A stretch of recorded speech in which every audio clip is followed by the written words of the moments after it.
Tulis niku cengkoke nek Sri Uning iku beda dengan yang lainnya. Alah ngono ki patike njaluk Sri Uning. Boten saestu nek dari dulu panjenengan niku nek nembang Sri Uning beda kok nggih cengkoke. Nggih, ada bagian-bagian tertentu yang berbeda dengan cengkoknya presiden lain. Nggih, kula niku nek anu kali jenengan nggih ngoten niku lho Mas. Wonten bagian-bagian tertentu sing kula remen kali jenengan. Wah, iya lagi lho, lagi. Tenang iki. Iki iso. Wah, iso ngentekke galengan tenang iki kok. Nggih. Sinten to niku cewek ten wingi ki jenengan niku? Lah niku anak kula ya. Kok yo nderek to, Nduk. Pripun? Jenengan melu kula riyin, wayangan derek kula riyin niku sih 2 tahun. Nggih, zaman kemonten nggih. Isih ala sing digedhong niku kok. Ya, titingannya Mas Didin. Wah, dan Mas Sodikin, Mas Didin. Niki saestu Sri Uning nggih, Mas. Nggih, kangen kali cengkok panjenengan kok nggih. Nah, Kangen cengkok mbok wong. wah. Ndak malah kasus kok ya. Cengkoke perkara piyayine iki ra ya dipetung mengko. Nggih, awale nggih ngoten niku, Nggih. sampeyan kangen cengkoke. Nah. Awale niku. Terus lain-lain. Terus langgane. Nggih. Enggak. Iya Mas Aridin, anu Mas Didin. Didin. Niki nama Didin putrane Pak Rubel niku. Nggih. Kula kita nek Pak Bugol lho niku. Wah. Wah, Didin. Suwe ra ketemu kok ya luwak mangan tales gimana. Awal lagi apa sobek men lho. Enggak. Putri Kangsu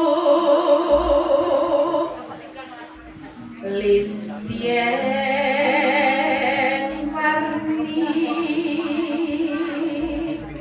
Gon cakepan sulis ki dicekake ya.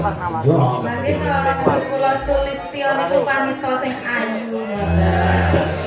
Yo mat rumono mat. Enggak.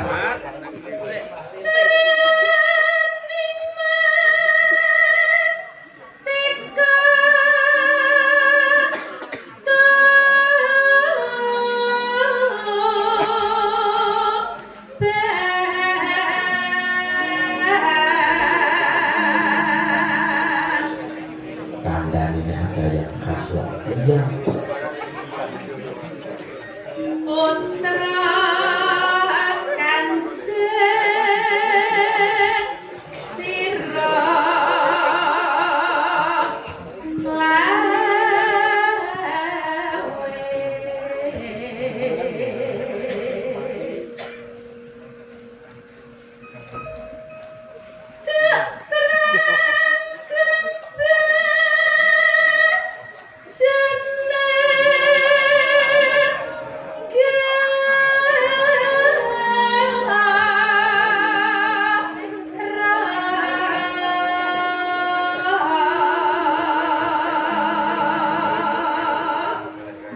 Bebelo.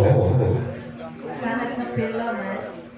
Tapi bu. Bebelo. Lagi. Jeneng kok ngebelo. Oh, ngebelo iki nek pun rampung lho tak anu.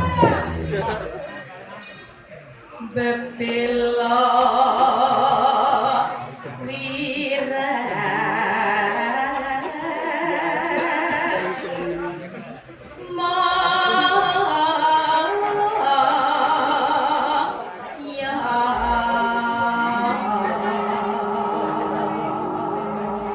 Kilo Lurah, usuk sura ora ndang-ndang iki gorong nek ora seneng engko ya.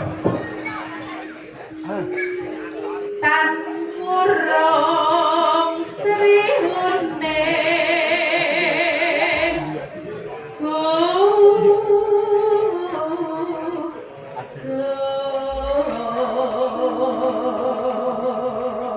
Niki nek sing rebab sing bawa niku seje. pripun Mas? Sri Uning Gundul. Nggih, jeneng kula nggih kok. Riyen catetane. Catetane kudu dicepake. Nek ngen kula gundul ya bahaya. Enggak. Gundul. Maka mesti kanen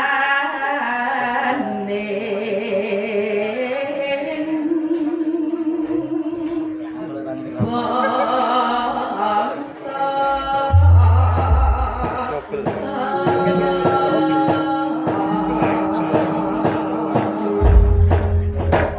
Wah, nambani rasa kangen tenan ya nduk iya Pak ya. Wah, ngene iki biyen ndak seminggu bisa mirenge suarane Mbak Sulis ning panggung saniki angel ketekane. Setahun bisa nek ora pas ngobrol iki ra iso. Enggak. Pokoknya jenengan nek wonten jam mengke panjenengan calling kula tak sempat nih Bapak. Wes. Angge ngajak kula WA lho janjane iki. Saged Mbak Sulis. Anu lho Mas ngapunten. Jadi ndak ngono repot. Enggak. Langgawe, Pak.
Enak toh Mas. Justice. Nggih, becik derek meleng nggih kula. Oh nggih, anggere panjenengan iso kula nggih mawon.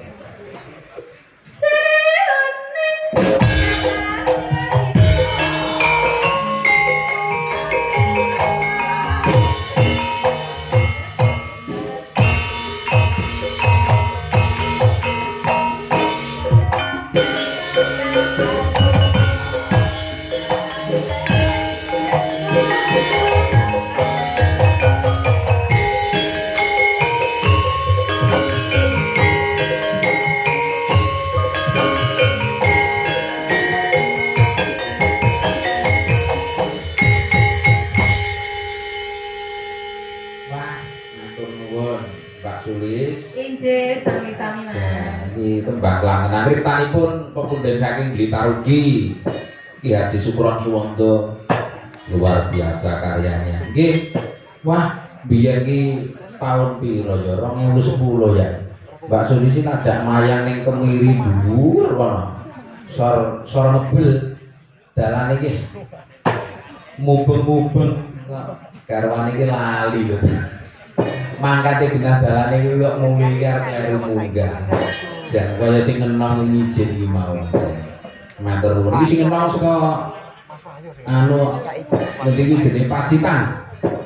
Kok Pacitan iki? Mas Dalang Imam Khairul sangka cedhake Pacitan. Oh, ya, sangka Mbak Usan Kidul. Kula nek maya mbok dijak to Mas, ora kita ngelawak-ngelawak ngono nggih. Jan nggih. Matur nuwun menika Mas Jupe Multimedia yang sampun nyiaraken secara langsung. Ugi dipun pirsani menika Pak Eko Suroso saking Kebak Keramat. Kebak Keramat niku Sragen nggih. Sragen menapa Karanganyar? Karanganyar. Ugi wonten Pak Darsono. Assalamualaikum Ki Purba. Kula Darsono Kampret saking Lampung. Ugi mirsani nggih kula sedawun atas. Matur nuwun. Nek nggon live streaming itu kan ngendi-endi kok nonton. Kuwi mau sing nonton serentake 1000 luwih iki menungso kabeh kudu kok. Rumah saku. Nggih. Sesuai dengan yang kita sampaikan di muka. Nah, enggak sesuai